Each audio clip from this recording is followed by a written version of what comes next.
सपा से प्रत्याशी घोषित होने के बाद धर्मेंद्र यादव पहली बार आजमगढ़ पहुंचे। जिले में पार्टी कार्यालय पहुंचते ही उन्होंने भाजपा पर कटाक्ष करते हुए एक बयान दिया। उन्होंने भाजपा सांसद निरहुआ के विकास कार्य के दावे के सिरे से नकारते हुए कहा कि जिस एयरपोर्ट का उद्घाटन प्रधानमंत्री करने आए थे उस एयरपोर्ट पर नेताजी और अखिलेश यादव कई बार उतरे हैं। समाजवादी पार्टी का प्रत्याशी घोषित होने के बाद आजमगढ़ पहुंचे धर्मेंद्र यादव ने मीडिया से रूबरू होते हुए कहा कि इस क्षेत्र के लोगों ने नेताजी के मान सम्मान स्वाभिमान समाजवादी पार्टी विचारधारा की सोच को ताकत दी है। इसी क्रम में एक प्रश्न के जवाब में उन्होंने कहा कि निरहुआ कलाकार हैं, दूसरे क्षेत्र से राजनीति में आए हैं। उनके सामने जो एक परंपरा होती है, जो उन्हें स्क्रिप्ट दी जाती है, वे इस स्क्रिप्ट पर चलते हैं। उन्हें समाजवादी परंपरा का एहसास नहीं है। समाजवादियों ने न कभी आजमगढ़ को छोड़ा था और न आगे छोड़। श्रद्धेय नेताजी के मान सम्मान स्वाभिमान समाजवादी विचारधारा पार्टी की सोच जो ताकत दी है आजमगढ़ के लिए, ऐसी शानदार सरजमी की सेवा का मुझे अवसर दिया राष्ट्रीय अध्यक्ष जी ने। यहाँ के क्षेत्र के हमारे पार्टी के पदाधिकारियों ने, नेताओं ने, मैं सभी को अपनी ओर से आभार व्यक्त करता हूँ, धन्यवाद देता हूँ और ये यकीन और भरोसा दिलाता हूँ कि जिस उम्मीद और विश्वास के साथ राष्ट्रीय अध्यक्ष जी ने यह फैसला लिया, हमारे स्थानीय नेताओं ने यह फैसला लिया, मैं सभी की उम्मीदों को पूरा करने का हर संभव प्रयास करूँगा, ये मैं भरोसा दिलाता हूँ। आजमगढ़ का जो तरक्की, खुशहाली और विकास का समाजवादियों के साथ जो इतिहास जुड़ा हुआ है, श्रद्धेय नेताजी ने आजमगढ़ को न केवल विकास और तरक्की के रास्ते पर ले जाने की शुरुआत की थी, बल्कि मैं आज फख्र के साथ इस बात को कह सकता हूँ, आजमगढ़ की विकास की एक एक ईंट पर या तो श्रद्धेय नेताजी का या माननीय अखिलेश यादव जी का नाम लिखा हुआ है। आजमगढ़ को मंडल बनाने का सवाल हो, आजमगढ़ को पूर्वांचल एक्सप्रेस वे जोड़ने से का सवाल हो, आजमगढ़ को पीजीआई लाने का सवाल हो, आजमगढ़ के अंदर जिस भी विकास और तरक्की की हमारे से लेके आप चर्चा करेंगे तो पाएंगे कि श्रद्धेय नेताजी ने और माननीय अखिलेश यादव जी ने इसकी शुरुआत ही नहीं की, बल्कि आजमगढ़ को विकास के रास्ते पे ले गए। जहां एक और नेताजी और माननीय अखिलेश जी या समाजवादी नेताओं ने लगातार आजमगढ़ का ख्याल रखा, वही फख्र के साथ मैं इस बात को कहता हूं, चाहे कितनी भी चुनौतियां रही हो, आजमगढ़ के जनमानस ने कभी समाजवादियों को कमजोर नहीं होने दिया।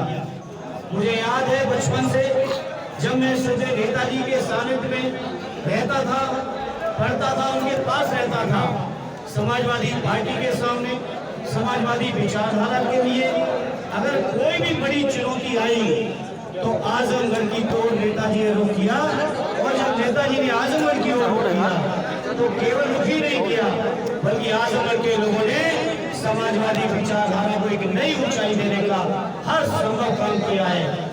आजमगढ़ के लोगों के बीच रहने का अगर कोई मौका मिलता है तो मैं समझता हूँ उस कार्यकर्ता का सौभाग्य है, ये फख्र का विषय है हमारे लिए। इसलिए आज इस मौके पर जहाँ स्वर्गीय रामबच्चन जी, स्वर्गीय चंजीत जी, स्वर्गीय रामदेव जी से लेकर श्रद्धेय नेताजी ने क्षेत्र के लोगों की सेवा की हो, आदरणीय राष्ट्रीय अध्यक्ष जी के मान सम्मान को जिस क्षेत्र के लोगों ने बनाया हो, ऐसे अपने क्षेत्र के लोगों के बीच मैं भरोसा और यकीन दिलाता हूँ आप सबके माध्यम से, मीडिया के लोगों, आपके माध्यम से, कि आजमगढ़ के लोगों आपकी तरक्की और आपकी खुशहाली में हम अपनी ओर से कोई कसर नहीं रखेंगे। एक अलग बात जो आजमगढ़ में है, जो हो सकता है कुछ जिलों में ना हो, वो एक अलग तेवर है।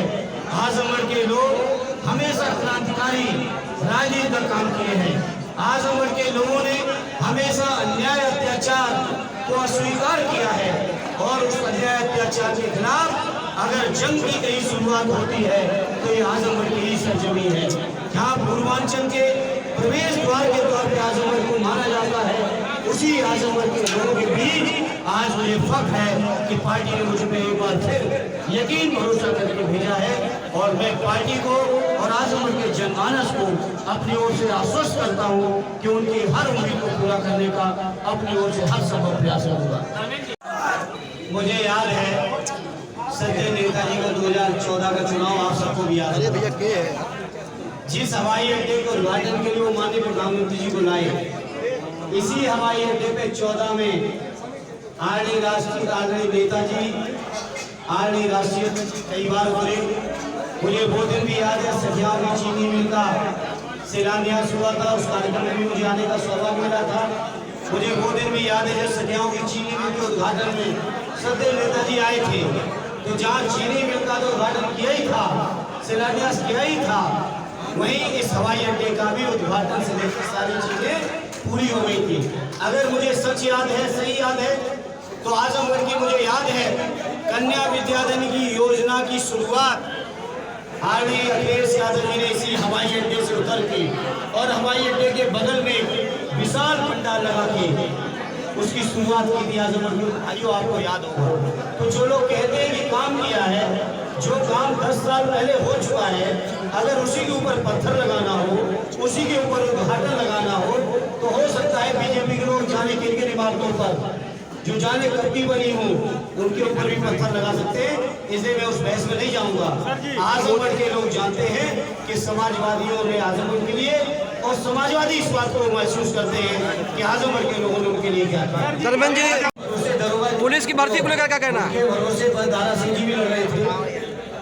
धर्मेंद्र जी, उनके बारे में कुछ न कहना। धर्मेंद्र जी, पुलिस की भर्ती को लेकर क्या कहना है? धर्मेंद्र जी, पुलिस की भर्ती को लेकर क्या कहना? पुलिस की भर्ती के बारे में इतना ही कहूँगा, जिस तरह से देश के 50 लाख नौजवानों के साथ अन्याय, अत्याचार, बहाना, धोखा, जिन भी शब्दों का आप इस्तेमाल कर सकते हैं, वो हमारे प्रदेश के नौजवानों के साथ हुआ है। और जब से योगी जी की सरकार बनी है, एक भी भर्ती पूरी नहीं हुई है। हर परीक्षा पूरी तरह से उसके पेपर लीक हो गए, नौजवानों के साथ धोखा हो रहा है। 7 सालों में हमारे लाखों करोड़ों नौजवान ओवरेज हो गए हैं। उस बात का जवाब बीजेपी के लोग दें।